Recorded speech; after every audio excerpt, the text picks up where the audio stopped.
ഓം നമോ ഭഗവതേ വാസുദേവായ. ഓം ശ്രീകൃഷ്ണ പരമാത്മനേ നമഃ.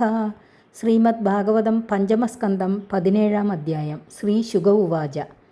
തത്ര ഭഗവത സാക്ഷാത് യത്നലിംഗസ്യ വിഷ്ണോർവിക്രമദോ വാമപാദാങ്കുഷ്ടനഖനിർഭിന്നോദ്വാണ്ഡകടാഹ വിവരേണാന്തഃ പ്രവിഷ്ടായ ബാഹ്യജലധാര തച്ചരണപങ്കജാവനേജാനുരുണ കിഞ്ചൽകോപരഞ്ജിതാഖില ജഗതകമലാപഹോപ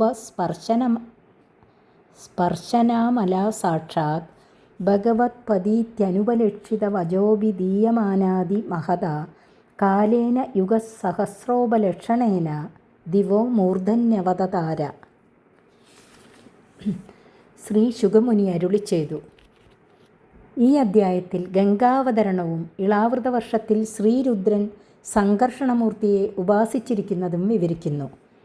ദൈത്യന്മാരെ ജയിപ്പാൻ ആരംഭിച്ച് മഹാബലിയുടെ യത്നശാലയിൽ പ്രവേശിച്ച വാമനമൂർത്തിയായ ശ്രീവിഷ്ണു വലത്തുകാലടി കൊണ്ട് ഭൂമിയെ ആക്രമിച്ച ശേഷം ഇടത്തുകാൽ ഉയർത്തിയപ്പോൾ വാമാങ്കുഷ്ടനഖത്താൽ പിളർക്കപ്പെട്ട ഉപരിഭാഗത്തോടുകൂടിയ അണ്ഡകടാഹത്തിൻ്റെ ദ്വാരത്തിൽ കൂടി ഉള്ളിൽ പ്രവേശിച്ച ജലധാര വളരെ കാലം കൊണ്ട് സ്വർഗത്തിലേക്ക് അവതരിച്ചു. ആ ജലത്തിന് ലോകങ്ങളുടെ ബാഹ്യാഭ്യന്തരങ്ങളെ പരിശുദ്ധമാക്കുവാനുള്ള മാഹാത്മ്യം ഭഗവാന്റെ പാദപങ്കജസ്പർശം നിമിത്തം സിദ്ധിച്ചിരിക്കുന്നു. ഭഗവാന്റെ ചരണാരവിന്ദത്തിലുള്ള കുങ്കുമമാകുന്ന കിഞ്ചൽക്കത്തിൻ്റെ സ്പർശം നിമിത്തം ആ ജലത്തെ സേവിക്കുകയും സ്പർശിക്കുകയും ചെയ്യുന്നവർ നിഷ്പാപന്മാരായി ഭവിക്കുന്നു. ഭഗവാന്റെ പാദസ്പർശം നിമിത്തം പുറപ്പെട്ടതുകൊണ്ട് ഭഗവത്പതി എന്നു നാമധേയമുണ്ടായി.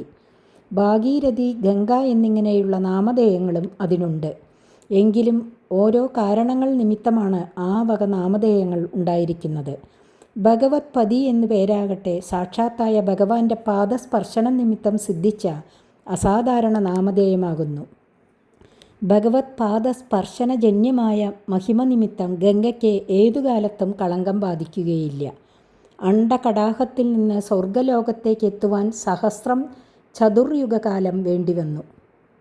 എത്തദ് വിഷ്ണു പദമാഹു യത്രഹ വാവ വീരവ്രത ഔത്താനപാതി പരമഭാഗവതോസ്മത് കുലദേവതാ ചരണാരവിന്ദോദകമിതി യാമനുസവനമുത്കൃഷ്യമാണ ഭഗവത് ഭക്തിയോഗേന ദൃഢം ക്ലിദ്യമാനാന്തർഹൃദയ ഔത്കണ്ഠ്യവിവശാമിലീതലോചന യുഗളകുഡ്മള വിഗളിതാമല ബാഷ്പകലയാഭി വ്യജ്യമാനരോമപുളക കുളകോധുനാഭി പരമാദരേണ ശിരസാ ബിഭർത്തി. ബ്രഹ്മാണ്ഡ കടാഹത്തിൽ നിന്ന് ആദ്യം ഗംഗ അവതരിച്ച സ്ഥാനത്തിന് ധ്രുവലോകമെന്നു പേർ. അതിനെ വിഷ്ണുപദമെന്നും പറയുന്നു. അവിടെ വസിക്കുന്ന വീരവ്രതനായ ധ്രുവൻ ഗംഗാജലത്തെ പരമഭക്തിയോടും ആദരത്തോടും കൂടി ശിരസിൽ ഇപ്പോഴും ധരിക്കുന്നു. ആ ധ്രുവൻ പരമഭക്തനായതുകൊണ്ട് ഭഗവാന്റെ പാദപങ്കജ സ്പർശം നിമിത്തം മഹിമയേറിയ ഗംഗോദകത്തെ പരമഭക്തിയോടുകൂടി പ്രദക്ഷിണം അധികരിച്ചു വരുന്ന ഭക്തിയോടെ 3 സന്ധ്യകളിലും സ്പർശിക്കുന്നതുകൊണ്ട് ഹൃദയം ദ്രവിക്കുകയും ശരീരത്തിൽ രോമാഞ്ചമുണ്ടാകുകയും ചെയ്യുന്നു. കൂടാതെ ഭഗവാനിലുള്ള പരമപ്രേമാവേശം നിമിത്തം നേത്രങ്ങളെ അടയ്ക്കുന്നു. അതിൽ നിന്നൊഴുകുന്ന ബാഷ്പത്താൽ ശരീരം നനയ്ക്കപ്പെടുകയും ചെയ്യുന്നു. തത സപ്ത ഋഷയസ്തത് പ്രഭാവാഭിജ്ഞ യാം നനു തപസ ആത്യന്തികി സിദ്ധിരേതാവതി ഭഗവതി സർവാത്മനി വാസുദേവേനുപരത ഭക്തിയോഗലാഭേനൈവോപേക്ഷിതാന്യാർത്ഥാത്മകതയോ മുക്തിമിവാഗതാം മുമുക്ഷവ ഇവ സ ബഹുമാനമധ്യാപി ജടാജൂഢൈരുദ്വഹന്തി. ധ്രുവമണ്ഡലത്തിൻ്റെ താഴെ ആഗമിച്ച ആ ഗംഗയെ, അതിൻ്റെ പ്രഭാവത്തെ തികച്ചുമറിയുന്ന സപ്തർഷികൾ ഇപ്പോഴും ബഹുമാനപൂർവം അവരുടെ ജടാഭാരത്താൽ മോക്ഷത്തെ ആഗ്രഹിക്കുന്നവർ പ്രത്യക്ഷത്തിൽ മൂർത്തിമതിയായി ആഗമിച്ചിരിക്കുന്ന മുക്തിയെ എന്ന പോലെ വഹിക്കുന്നു. ഒന്നിന്മേലും ആഗ്രഹമില്ലാത്തവർ ഗംഗയെ അത്രത്തോളം ആദരപൂർവ്വം സ്വീകരിപ്പാനുള്ള കാരണമെന്തെന്നാൽ തപസ്സിൻ്റെ സിദ്ധി ഇതുതന്നെയാണ് എന്നവരറിയുന്നു. ഷഡ്വിധങ്ങളായ ഐശ്വര്യങ്ങളുടെ പരിപൂർത്തിയോടുകൂടിയ ഭഗവാനായ ശ്രീ വാസുദേവനിൽ ഇടവിടാതെ അവിഛിന്നധാരയായി ഒഴുകുന്ന ഭക്തിയോഗത്തിൻ്റെ ലാഭത്താൽ അന്യങ്ങളായ പുരുഷാർത്ഥങ്ങളെയും എന്നുവേണ്ട ആത്മജ്ഞാനത്തെയും കൂടി ഉപേക്ഷിച്ചിരിക്കുന്ന അവർക്ക് ഭഗവാന്റെ പാദസമ്പർക്കം സിദ്ധിച്ച ഗംഗാദേവിയുടെ ദർശന സ്പർശനാദികൾ സിദ്ധിച്ചപ്പോൾ ഇതിന്മേതെ സിദ്ധിക്കേണ്ടതായിട്ട് യാതൊന്നുമില്ലെന്നുള്ള ഭക്തിയും ബഹുമാനവും കൃതാർത്ഥതയുമുണ്ടായി. ഭഗവത് ഭക്തിയുള്ളവർക്കു മാത്രമേ ഭഗവത് സംബന്ധികളായ പദാർത്ഥങ്ങളെ ആദരിക്കുവാൻ കഴിയുകയുള്ളൂ. തതോനേക സഹസ്രകോടി വിമാനാനീക സങ്കുല ദേവയാനേനാവതരന്തീന്ദു മണ്ഡലമാവാര്യ ബ്രഹ്മസദനെ നിപതതി. സപ്തർഷി സ്ഥാനത്തിൽ നിന്നു താഴെ അനേകായിരം കോടി വിമാന സമൂഹങ്ങൾ നിറഞ്ഞിരിക്കുന്ന ദേവലോക മാർഗത്തിൽ കൂടി ഇറങ്ങി ചന്ദ്രമണ്ഡലത്തിൽ കൂടി ഒഴുകിയ ഗംഗാനദി മേരുമൂർധാവിലുള്ള ബ്രഹ്മപുരിയിലേക്ക് ഇറങ്ങുന്നു. തത്ര ചതുർദ വിദ്യമാന ചതുർഭിന്നാമാഭിശ്ചതുർദിശമഭിസ്പന്ദന്തി നദനദീപതിമേവാഭിനിവശതി സീതാളകാനന്ദ ചക്ഷുർഭദ്രേതി. അവിടെ അത് നാലായിട്ട് പിരിയുന്നു. സീത, അളകനന്ദ, ചക്ഷുസ്, ഭദ്ര എന്ന 4 പിരിവുകളിൽ ഓരോന്നിനു പേർ. ഇങ്ങനെ 4 നാമധേയങ്ങൾ ധരിച്ച് 4 ഭാഗത്തേക്കും ഒഴുകിക്കൊണ്ട് സമുദ്രത്തെക്കുറിച്ച് ഗമിക്കുന്നു. സീതാതു ബ്രഹ്മസദനാത് കേസരാചലാദിഗിരി ശിഖരേഭ്യോദോദഃ പ്രസ്രവന്തി ഗന്ധമാദനമൂർധസു പതിത്വാന്തരേണ ഭദ്രാശ്വവർഷം പ്രാച്യാം ദിശി ക്ഷാരസമുദ്രം അഭിപ്രവിശതി. ആ 4-ൽ സീത എന്നു പേരുള്ള പ്രവാഹം ബ്രഹ്മപുരിയിൽ നിന്ന് കേസര പർവ്വത ശിഖരങ്ങളിലും അതിൽ പിന്നെ അവയിൽ നിന്ന് താഴോട്ടുമൊഴുകി ഗന്ധമാദന പർവ്വത ശിഖരങ്ങളിൽ പതിച്ച ശേഷം ഭദ്രാശ്വവർഷം എന്ന ഭൂഖണ്ഡത്തിൻ്റെ മധ്യത്തിൽ കൂടി ഒഴുകി കിഴക്കുള്ള ലവണസമുദ്രത്തിൽ ചെന്നുചേരുന്നു. ഏവം മാല്യവച്ചീകരാൻ നിഷ്പതന്തി തതോനു പരതവേഗ ഖേതുമാലമഭിചക്ഷുഹു പ്രതീച്യാം ദിശി സരിത്പതിം പ്രവിശതി. ഇപ്രകാരം തന്നെ മാല്യവാൻ പർവ്വതത്തിൻ്റെ ശിഖരത്തിൽ നിന്ന് താഴെ വീഴുന്നതും വേഗത്തിന് കുറവില്ലാത്തതുമായ ചക്ഷുസ് എന്ന പ്രവാഹം കേതുമാലം എന്ന വർഷത്തിൽ കൂടി പടിഞ്ഞാറോട്ടൊഴുകി സമുദ്രത്തിൽ പ്രവേശിക്കുന്നു. ഭദ്ര ചോത്തരതോ മേരു ശിരസോ നിപതിത ഗിരിശിഖരാത് ഗിരിശിഖരമധികായ ശൃംഗവതഃ ശൃംഗാദവസൃന്ദമാന ഉത്തരാംസ്തു കുരൂനഭിത ഉദീച്യാം ദിശി ജലതിമഭിപ്രവിശതി. ഭദ്ര എന്ന പ്രവാഹം മേരുശിരസിൻ്റെ വടക്കുനിന്ന് താഴത്തുള്ള കുമുദം, നീലം, ശ്വേതം എന്ന പർവ്വതങ്ങളുടെ ശിരസ്സുകളിൽ ക്രമേണ പതിക്കുകയും അതിൽ പിന്നെ ശൃംഗവാൻ എന്ന പർവ്വതത്തിൻ്റെ ശിഖരത്തിൽ നിന്ന് താഴത്തുകൂടി ഒഴുകി കുരുദേശങ്ങളുടെ വടക്കുഭാഗങ്ങൾ നനച്ചുകൊണ്ടൊഴുകിയ ശേഷം വടക്കുദിക്കിൽ കൂടി സമുദ്രത്തിൽ ചെന്നു വീഴുന്നു.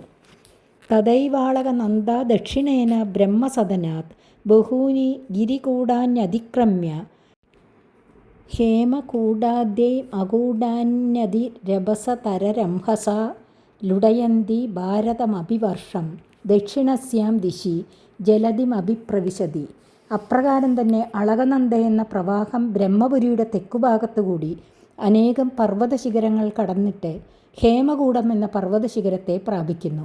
അവിടെ നിന്ന് ഹിമാലയ പർവ്വതത്തെ സംബന്ധിച്ചിരിക്കുന്ന ഹേമകൂട ശിഖരങ്ങളിൽ കൂടി അതിവേഗത്തിൽ ഒഴുകുന്നതായിട്ട് ഭാരതവർഷത്തെ പ്രാപിക്കുന്നു. അങ്ങനെ ഒഴുകി തെക്കുദിക്കിൽ വെച്ച് സമുദ്രത്തിൽ പ്രവേശിക്കുന്നു. യസ്യാം സ്നാനാനാർത്ഥം ചാഗച്ഛത പുംസഃ പദേ പദേശ്വമേധരാജസൂയാദീനാം ബലം ന ദുർലഭമിതി. ഈ അളകനന്ദയിൽ സ്നാനത്തിനായി ആഗമിക്കുന്ന പുരുഷൻ വയ്ക്കുന്ന ഓരോ പദന്യാസവും അശ്വമേധം, രാജസൂയം മുതലായ യാഗങ്ങൾ നടത്തിയാൽ സിദ്ധിക്കുന്ന ബലത്തെ അവന് നൽകുന്നു. കർമ്മയത്നത്തേക്കാൾ അതിമഹത്തായ യത്നമാകുന്നു അളകന്ദ നദീസ്നാനം എന്നു സാരം. അന്യേജ നദാ നദ്യശ്ച വർഷേ വർഷേ സന്തി ബഹുശോ മേർവാദിഗിരിദുഹിതധരാ ശതശഃ. മേരു മുതലായ പർവ്വതങ്ങളിൽ നിന്ന് പുറപ്പെടുന്ന നദികളും നദങ്ങളും ഓരോ വർഷങ്ങളിലും അനേക വിധത്തിലുള്ളവ അനേകമുണ്ട്. തത്രാപി ഭാരതമേവ വർഷം കർമ്മക്ഷേത്രം അന്യാന്യഷ്ടവർഷാണി സ്വർഗിനാം പുണ്യശേഷോപഭോഗസ്ഥാനാനി ഭൗമാനി സ്വർഗപദാനി വ്യപദിശന്തി. ഈ വർഷങ്ങളിൽ വെച്ച് ഭാരതവർഷം ഒന്നു മാത്രമാണ് കർമ്മക്ഷേത്രം.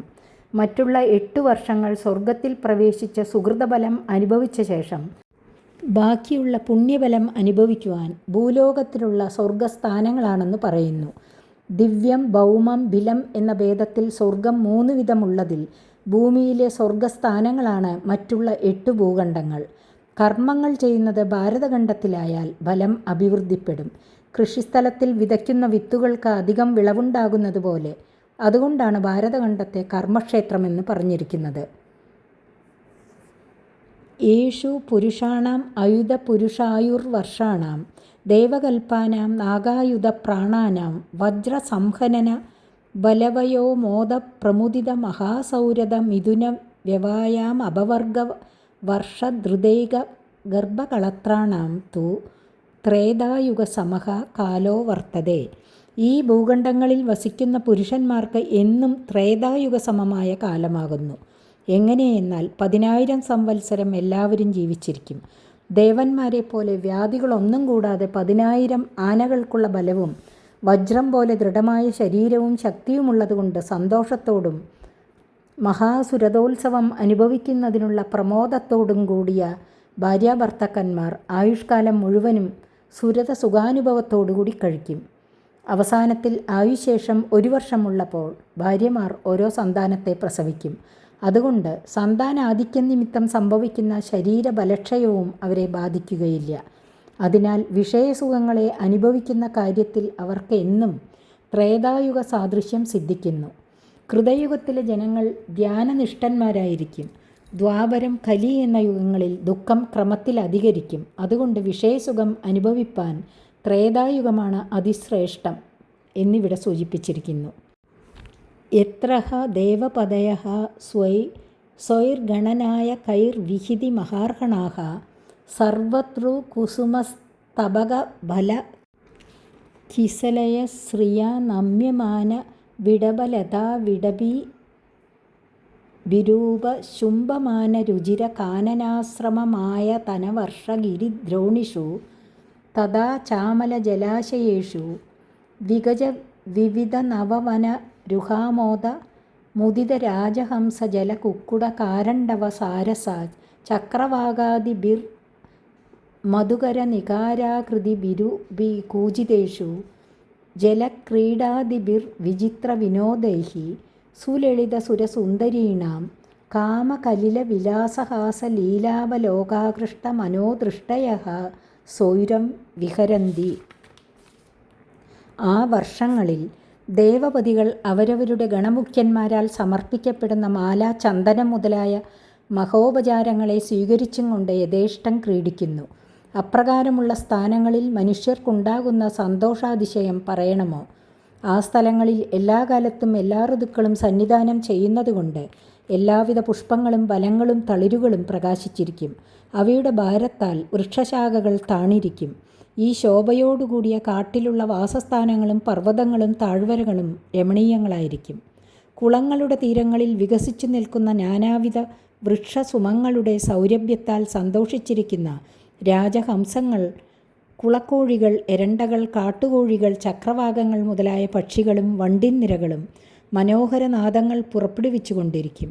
ഇപ്രകാരമുള്ള ജലാശയങ്ങളിൽ ഇറങ്ങി വിചിത്ര ലീലകളാൽ വിനോദിക്കുന്ന സൗഭാഗ്യശാലിനികളായ ദേവസ്ത്രീകളുടെ മനസ്സിലുള്ള കാമവികാരത്തെ സൂചിപ്പിക്കുന്ന മനോഹര ഗതിവിലാസം, കണ്ണുകൾ കൊണ്ടുള്ള നോട്ടം എന്നിവയാൽ ആകർഷിക്കപ്പെട്ട കണ്ണുകളോടും മനസ്സോടും കൂടിയ ദേവപതികൾ പരമാനന്ദത്തോടുകൂടി ഈ വർഷങ്ങളിൽ വന്ന് വിനോദിക്കുന്നു.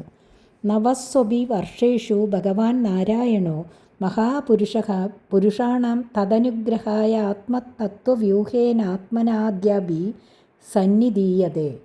9 വർഷങ്ങളിലും മഹാപുരുഷനും ജ്ഞാനാദികളായ ഐശ്വര്യങ്ങൾ നിറഞ്ഞവനുമായ ശ്രീനാരായണൻ ആ വർഷങ്ങളിലുള്ള പുരുഷന്മാർക്ക് മഹാനുഗ്രഹത്തെ നൽകുവാനായിക്കൊണ്ട് തൻ്റെ പരമോത്കൃഷ്ടങ്ങളായ കല്യാണഗുണങ്ങളെ പ്രകാശിപ്പിക്കുന്ന ഗണത്തോടും മനോഹര സ്വരൂപത്തോടും കൂടി ഇപ്പോഴും സന്നിധാനം ചെയ്യുന്നു.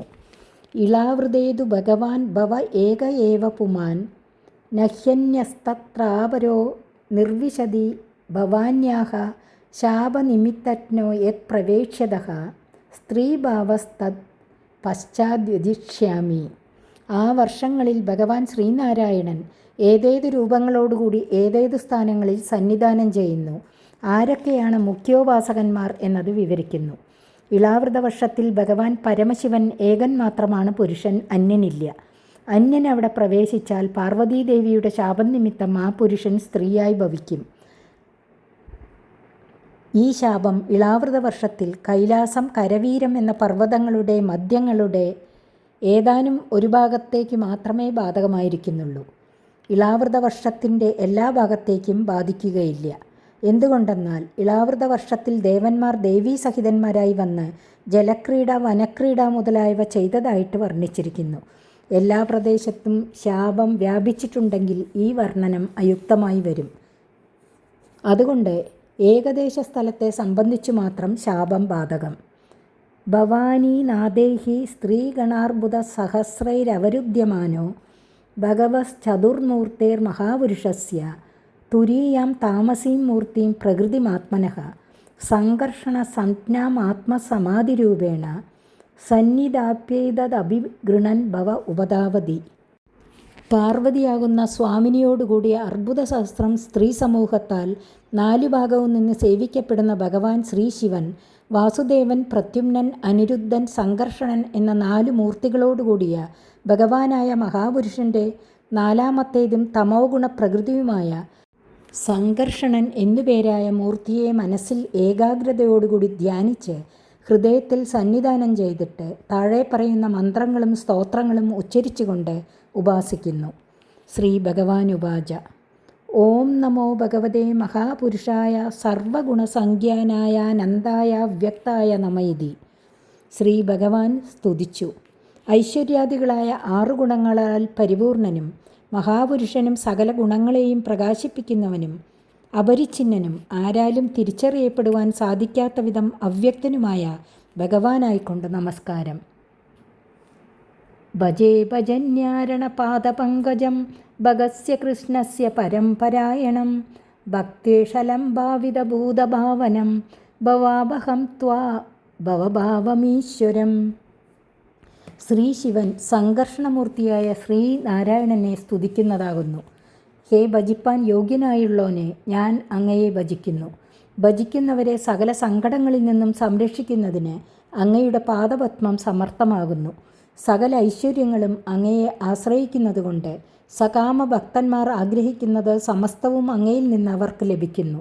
അങ്ങയുടെ ഈ സ്വരൂപത്തെ ഭജിക്കുന്നവരുടെ അന്തരംഗത്തിൽ അവരുടെ സംസാര സങ്കടങ്ങളെ നിശ്ശേഷം സംഹരിക്കുന്നതിന് ശക്തിയുള്ള ഈ രൂപം പ്രകാശിക്കുന്നു. അങ്ങയെ ഭജിക്കാത്തവർക്ക് പുനഃപുനഃ ജന്മമരണരൂപമായ സംസാരത്തെ വർദ്ധിപ്പിക്കുന്നതും അങ്ങാകുന്നു. എല്ലാം ചെയ്യുവാൻ ശക്തനായ അങ്ങയെ ഞാൻ ഭജിക്കുന്നു. നയസ്യമായ ഗുണചിത്തവൃത്തിഭിർനിരീക്ഷതോ ഹ്യന്നഭിദൃഷ്ടിരജ്യതേ ഈശേ യഥാ നോജിതമന്യുരം ഹസാം കസ്തം ന മന്യേത ജിഗീഷുരാത്മനഃ. ഈശ്വരതത്വത്തെ ഉപാദിച്ചുകൊണ്ട് തമോ ഗുണപ്രധാനമാണല്ലോ സംഘർഷണ സ്വരൂപം എന്നുള്ള അനാദരത്തെ പരിഹരിക്കുന്നു. ലോകത്തെ മര്യാദയിൽ നിർത്തുവാനായിക്കൊണ്ട് അങ്ങ് മായാഗുണത്തെ അംഗീകരിക്കുന്നുവെങ്കിലും ആ മായാഗുണകാര്യങ്ങളായ വിഷയങ്ങളോ അതുനിമിത്തമുണ്ടാകുന്ന മനോവികാരങ്ങളോ അങ്ങയെ അണുമാത്രവും ബാധിക്കുന്നില്ല. ക്രോധാദി ചിത്തവൃത്തികളെ ജയിക്കാതിരിക്കുന്ന ഞങ്ങളെ ബാധിക്കുന്നതുപോലെ അങ്ങയെ അവ ബാധിക്കാത്തതുകൊണ്ട് അങ്ങ് സർവേശ്വരനാകുന്നു. ദേഹേന്ദ്രിയാദികളെ കീഴടക്കുവാൻ ആഗ്രഹിക്കുന്ന ഏതൊരുവൻ സർവേശ്വരനായ അങ്ങയെ ഭജിക്കാതിരിക്കും? അസദൃശോ യ പ്രതിപാദിമായയാ ക്ഷീബേവമാധ്വസവതാമ്രലോചനഃ നനാഗവദ്ദോർഹണയീശിരേ ഹ്രിയ യത്പാദയോ സ്പർശനദർശിതേന്ദ്രിയാഃ. മായാബാധനിമിത്തം സത്യം കാണാൻ ശക്തിയില്ലാത്ത അഭക്തന്മാരുടെ ദൃഷ്ടിയിൽ അങ്ങ് മദ്യത്താൽ മതിച്ചവനെന്ന പോലെയും ലഹരിയിൽ രക്തവർണ്ണങ്ങളായ കണ്ണുകളോട് കൂടിയവൻ എന്ന പോലെയും കാണപ്പെടുന്നു. വാസ്തവത്തിൽ അങ്ങയുടെ ഭക്തന്മാർ അങ്ങയെ കാണുന്നില്ല. അങ്ങയുടെ പാദശുശ്രൂഷ ചെയ്യുവാൻ വരുന്ന നാഗസ്ത്രീകളുടെ മനസ്സും ഇന്ദ്രിയങ്ങളും അങ്ങയുടെ പാദസ്പർശ നിമിത്തം ശോഭിക്കുകയാൽ സർവജ്ഞനായ ഈ ദേവൻ നമ്മളുടെ മനശ്ചാഞ്ചല്യത്തെ അറിയുമല്ലോ എന്നുള്ള ലജ്ജ കൊണ്ട് പാദപൂജ ചെയ്യുന്നതിൽ അശക്തകളായി ഭവിക്കുന്നു. സർവജനങ്ങളുടെയും അന്തരംഗ വ്യാപാരത്തെ അറിയുന്ന അങ്ങയെ ആരു തന്നെ ഭജിക്കുകയില്ല. യമാഹുരസ്യ സ്ഥിതിജന്മസംയമം ത്രിഭിർവിഹീനം യമനന്തമൃഷയഃ ന വേദ സിദ്ധാർത്ഥമിവ ക്വചിസ്ഥിതം ഭൂമണ്ഡലം മൂർധസഹസ്രതാമസു. പരമാർത്ഥത്തെ അറിയുന്നവരായ ഋഷികൾ ഈ ലോകത്തിൻ്റെ ഉത്പത്തി സ്ഥിതിലയങ്ങൾക്ക് കാരണഭൂതനാണെങ്കിലും ഉത്പത്തി സ്ഥിതിലയങ്ങളില്ലാതെ നിത്യനിർവികാരനായിരിക്കുന്നവനും അപരിച്ഛിന്നനുമായിട്ട് യാതൊരുത്തനെ പറയുന്നുവോ, യാതൊരുവൻ്റെ സഹസ്രം ശിരസുകളിൽ ഏകദേശമായ ഒരു സ്ഥാനത്തിൽ കടുകിൻ മണി പോലെയിരിക്കുന്ന ഭൂമണ്ഡലത്തെ അറിയുന്നതേ ഇല്ലയോ? അപ്രകാരമിരിക്കുന്ന അങ്ങയ്ക്ക് നമസ്കാരം.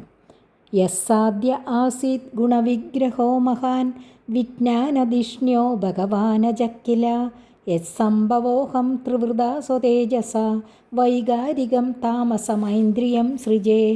ലോകത്തിൻ്റെ ഉത്പത്തിക്ക് കാരണമായ മാർഗത്തെ പറയുന്നു. യാതൊരുവന് ഗുണനിമിത്തം മഹത്തത്വമെന്നു പേരായ സ്വരൂപം ആദ്യമുണ്ടായി.